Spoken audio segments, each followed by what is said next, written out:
History and evolution. Main articles: health insurance in the United States and history and managed care. In the late 19th century, accident insurance began to be available, which operated much like modern disability insurance. This payment model continued until the start of the 20th century. In some jurisdictions like California, where all laws regulating health insurance actually referred to disability insurance. Accident insurance was first offered in the United States by the Franklin Health Assurance Company of Massachusetts. This firm, founded in 1850, offered insurance against injuries arising from railroad and steamboat accidents. 60 organizations are offering accident insurance in the US by 1866, but the industry is consolidated rapidly soon thereafter. While there were earlier experiments, the origins of sickness coverage in the US effectively date of 1819. The first employer-sponsored group disability policy was issued in 1911. Before the development of medical expenses insurance, patients were expected to pay health care costs out of their own pockets under what is known as the fee-for-service business model. During the middle to late 20th century, traditional disability insurance evolved into modern health insurance program. One major obstacle to this development was that early forms of comprehensive health insurance were enjoyed by courts for violating the traditional Bantu corporate practice of the profession by for-profit corporations. State legislature had to intervene and explicitly realize health insurance as an exception to the traditional rule. Today, most comprehensive private health insurance programs cover the cost of routine, prevention, and emergency health care procedures. They also cover or partly cover the cost of certain prescription and other the counter drug insurance. Companies determine what drugs are covered based on price, availability, and their therapeutic. Insurance companies determine what drugs based on price, availability, and therapeutic equivalents. The list of drugs an insurance program agrees to cover is called a formulary. Additionally, some prescription drugs may require a prior authorization before an insurance program agrees to cover its cost. The number of Americans lacking health insurance and the unissued rate from 1987 to 2008. Hospital and medical expenses policies were introduced during the first half of the 20th century.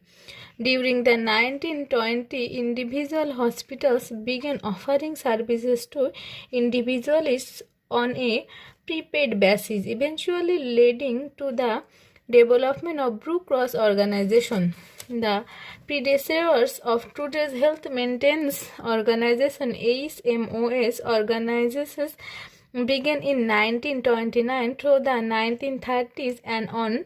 During World War II, the Employer Retirement Income Security Act of 1974 ERISA regulated the operation of a health benefit plan if an employer chooses to establish one which is not required. The Consolidated Omnibus Budget Recognition Act of 1985 COBRA gives an ex-employee the right to continue coverage under an employer-sponsored group health benefit plan, though the 1990s managed care insurance scheme include health maintenance organization HMO. Preferred provided organization or point to service plans grew from about 25 US employees with employer-sponsored coverage to the vast majority. With managed care, insurers use various techniques to address cost and improve quality, include Negotiation of prices in network provides utilization management and requirements for quality assurance, such as begin accelerated by accreditation schemes such as the Joint Commission and the American Reaction Healthcare Commission. Employees may have some choice in the details of plans, including health saving account, deductible, and consumerance. As of 2015, a trend has emerged for employers to offer high deductible plans called consumer-driven healthcare plans, which place more cost on employees, which employees benefit by paying lower monthly premiums. Additionally, having a high deductible plan allows employees to open a health saving account, which allows them to contribute pre-tax saving towards future medical needs. Some employers will offer multiple plans to their employees. Life insurance, especially in the Commonwealth of Nations, is a contract between an insurance policyholder and an insurer or assumer, where the insurer promises to pay a designated beneficiary a sum of money upon the death of an insured person, often the policyholder. Depending on the contract, other events such as terminal illness and critical illness can also trigger payment. The policyholder typically pays a premium, either regularly or as one lump sum. The benefits may include other expenses such as funeral expenses. Life policies are legal contracts, and the terms of each contract describe the limitations of the insured event. Often specific exclusions written into the contract limit the liability of the insurer. Common examples include claims relating to suicide, fraud, or riot, and civil commission. Difficulties may arise where an event is not clearly defined. For example, the insurer knowingly incurred a risk by consulting to an experimental medical producer or by taking medication resulting in injury or health. Modern life insurance bears some similarity to the asset management industry, and life insurers have diversified their product offering into retirement products such as annuities. Life-based contracts tend to fall into two major categories: protection policies designed to provide a benefit, typically a lump sum payment in the event of a specified occurrence, more common in year past, of a protection policy designed in term insurance. Investment policies. The main object of these policies is to facilitate the growth of capital by regular or single premiums. Common from the United States are whole life, universal life, and variable life policies.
you.